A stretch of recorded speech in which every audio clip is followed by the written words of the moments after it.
அஸ்ஸலாமு அலைக்கும். நான் உங்கள் கௌசியா பேசுகிறேன். இன்றைக்கி வந்து மட்டன் குஃப்தா செய்யலான்னு இருக்கேன். ஸோ நம்ம என்னென்ன இன்க்ரீடியன்ட்ஸ்னு பார்த்துடலாம். நம்ம இங்கேருந்து ஆரம்பிக்கலாமா? இது வந்து 200 கிராம் மட்டன் மாதிரி. ஓகே. எலும்பில்லாத மட்டன் 200 கிராம். ஓகே. இது 100 கிராம் வந்து உடச்சிக்கலாம், பொட்டுக்கடலை. ஓகே. ஸோ 200 கிராமுக்கு 100 கிராம் போடணும். ஓகே. ஸோ அதுதான் குவான்டிட்டி. ஆமாம், நல்லாயிருக்கும். ஈக்குவலாக போடக்கூடாது. ஓகேம்மா. உருண்டை வந்து கல் மாதிரி வந்துடும். ஓகேம்மா.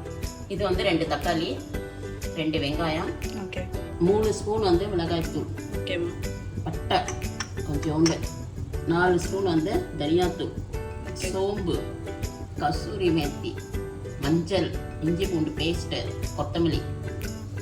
ஓகே, இதெல்லாம் தான் இன்க்ரீடியன்ட்ஸ் வந்து நம்ம இன்னைக்கு செய்ய போகிறோம். இது வந்து மட்டனை வந்து மிக்சியில் போட்டு அரைச்சிக்கணும். ஃபஸ்ட்டு மட்டன், பட்டை, ஒரு 2 வெங்காயம் போட்டு மிக்சியில் நைஸாக அரைச்சிக்கணும். ஓகேம்மா. ஓகே, அதுக்கப்புறம் தான் உடச்சிக்கல அரைக்கணும் தனியாக.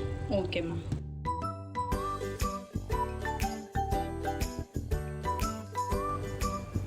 மட்டன், வெங்காயம், பட்டை 3 போட்டு நைஸாக அரைச்சாச்சு. ஓகேம்மா. ஸோ நம்ம வந்து எலும்பு இல்லாத கறியாக வாங்கணும். எலும்புலாம் போட்டால் மிக்ஸி இதாகிடும், டேமேஜ் ஆகிடும். ஓகேம்மா, சரி. இந்த பருமா பொட்டுக்கடலை வந்து அரைச்சாச்சு. இதில் வந்து நான் சேர்க்க போகிறேன். பவுடர் ஆட் பண்ணியிருக்கேன். ஓகேம்மா. தண்ணிலாம் சேர்க்கக்கூடாது இதுக்கு. இதுக்கு வந்து தேவையான அளவு வந்து உப்பு. ஓகேம்மா. உப்பு சேர்த்தாச்சு. மிளகு, இது மஞ்சள் தூள், மிளகாய் தூள், ஒரு கைப்பிடி அளவு கொத்தமல்லி. ஓகே. ஓகேம்மா. காரத்துக்கு ஏற்ற மாதிரி மிளகாய் தூள், மஞ்சள் சிறிதளவு, உப்பு டேஸ்ட்டுக்காக எவ்வளோ போடணுமோ அது போட்டுக்கணும். ஓகேம்மா. இது எல்லாத்தையும் போட்டு உருண்டை பிடிக்கணுமா. அது தண்ணியே சேர்க்கக்கூடாது. ஓகேம்மா. தண்ணி சேர்த்தோன்னா இதாகிடும். கொஞ்சம் வேணால் ஆயில் சேர்த்துக்கலாம். பாருங்க, கலர் வந்துருச்சா? சூப்பராக கலர் வந்திருக்குமா. பருமா நல்லா பிசைஞ்சாச்சு. இப்போ வந்து உருண்டை பிடிக்கணும். சூப்பர்மா. 200 கிராம் மட்டன், 100 கிராம் பொட்டுக்கடலை. ஓகே. ஓகே, என்னம்மா பண்ணுறீங்க? கொஞ்சோண்டு எண்ணெய் அப்ளை பிடிக்குமா. ஓகே. ஸோ உருண்டை பிடிக்கிறதுக்காக நம்ம கையில் எண்ணெய் அப்ளை பண்ணிக்கிறோம். ஸோ இப்போ நம்ம ரொம்ப நேரம் எல்லாம் உருண்டை பிடிக்க வேண்டாம். சும்மா 2 ரவுண்ட் சுற்றினா போதும். சூப்பர்மா. சாஃப்டாக இருக்கு பாருமா. நிறைய பேர் வந்து ஆப்போசோடெல்லாம் போடுவாங்க, அதெல்லாம் போடக்கூடாது. ஓகேம்மா. நேச்சுரலாகவே சாஃப்டாக வரும். ஏன்னா பட்டை போட்டிருக்கோம்ல, ஆமாம், அதனால. ஓகே. இந்த பாருமா, இதை எல்லாத்தையும் உருண்டை பிடிச்சாச்சு. இதில் வந்து திருப்பியும் ஒரு வாட்டி சொல்கிறேன். ஓகேம்மா. மட்டன்னு, வெங்காயம், பட்டை, உப்பு. ஓகே, 4 போட்டு அரைச்சி வச்சுருக்கேன். ஓகேம்மா, சூப்பர். நம்ம இப்போ எப்படி இது செய்யறது? வந்து எண்ணெயில் போட்டு ஃப்ரை பண்ணிவிட்டு அதுக்கப்புறம் கிரேவி பண்ணி அதில் போட்டால் இன்னும் சூப்பராக இருக்கும். சூப்பர்மா. நம்ம அப்படி தான் பண்ண போகிறோமா இப்போ? ஆமாம். ஓகேம்மா. எண்ணெய் சூடு பண்ண வச்சுருக்கோம். எண்ணெய் சூடான பிறகு நம்ம செஞ்சு வச்சுருந்த குஃப்தா பால்ஸை இதுக்குள்ளே ஆட் பண்ணி இந்த உருண்டையை அதில் போடுறோம். ஓகேம்மா. எண்ணெய் சூடாகிடுச்சுமா. ஸ்லோ ஃப்ளேமில் வச்சு ஃப்ரை பண்ணோம். ஓகேம்மா. இல்லைன்னா ஹை வச்சேன்னா மேலோட்டமாக வெந்துடும், உள்ளே வந்து மாவு அப்படியே இருக்கும். இந்த பாருமா, நான் 3 மினிட்ஸ் சொன்னேன், 2 மினிட்ஸ்லேயே அது வெந்துச்சு. சூப்பர்மா. ஓகே. இது வந்து கிரேவி செய்கிறோம், அதனால இன்னும் நல்லா சாஃப்டாக வரும் அந்த மசாலாவில் போட்டோன்னா. ஓகேம்மா. அந்த ஃப்ரை பண்ணி வச்சுருந்தேன்ல, ஆமாம், அந்த எண்ணெய் வந்து 2 ஸ்பூன் போட்டிருக்கேன். ஓகேம்மா. ஓகே. ஸோ நம்ம இப்போ கிரேவி செய்கிறதுக்காக ஸ்டெப்ஸ் பார்க்க போகிறோம். இஞ்சி பூண்டு பேஸ்ட்டு ஃபஸ்ட்டு போட்டுக்கலாம். ஓகேம்மா.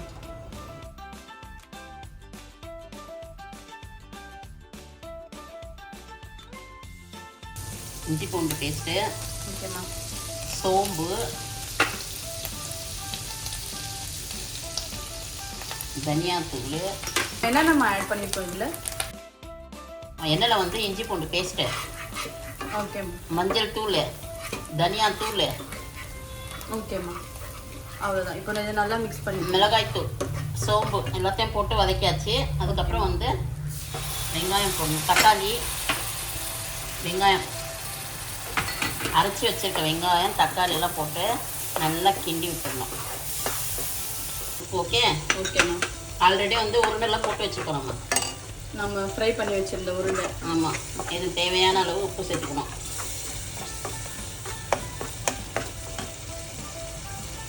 இது எவ்வளோ நேரமா வதங்கணும்? இன்னும் ஒரு 5 நிமிஷம். ஓகே. மசாலா ஸ்மெல் போகணும். எண்ணெய் போட்டிருக்கேன். எண்ணெயில் வந்து சோம்பு, இஞ்சி பூண்டு பேஸ்ட்டு, மிளகாய்த்தூள், மஞ்சள், தனியாத்தூள், உப்பு. ஓகேம்மா. ஓகே. அரைச்சி வச்ச தக்காளியும் வெங்காயத்தையும் சேர்த்துருக்கோம். ஆமாம். இது இப்போ ஸ்மெல் போகிற வரைக்கும் நல்லா அரைச்சி. மசாலா ஸ்மெல் போகிற வரைக்கும் வந்து நல்லா வதக்கிட்டே இருக்கும். ஓகேம்மா.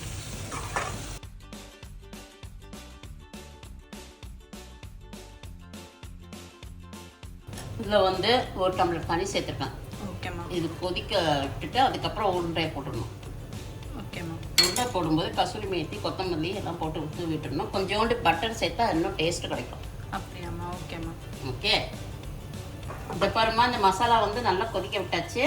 ஓகேம்மா. இப்போ வந்து இதில் உருண்டை போடணும். 5லேருந்து 8 நிமிஷம் வரைக்கும் மசாலா ஸ்மெல் போகிற வரைக்கும் வதக்கிட்டு இருக்கும். ஓகேம்மா. ஹை ஃப்ளேமில் போட்டு.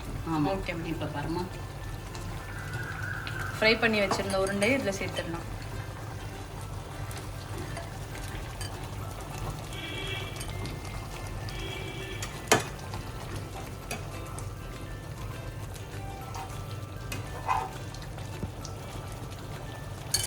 ஸோ இப்போ என்னம்மா பண்ணுறீங்க? இது கார்னிஷ்காக கஸ்தூரி மேத்தி கொஞ்சோண்டுமா. ஓகே. இது வந்து அம்மாவோட சீக்ரெட் ரெசிபி.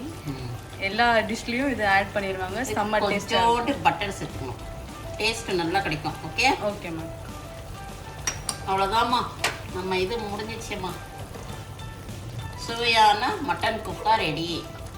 இது வந்து சப்பாத்திக்கு சாப்பிடலாம். ஓகே, சாப்பாட்டு கூட வச்சு சாப்பிடலாம். இது எவ்வளோ நேரம் இப்படி வேக விடணுமா? சும்மா 2 நிமிஷம் போதுமா அது. அதுக்கப்புறம் நம்ம ஆஃப் பண்ணிடலாம். அவ்வளோதான். மேலோட்டமாக கொத்தமல்லி கொஞ்சம் தூவி விட்டுடணுமா.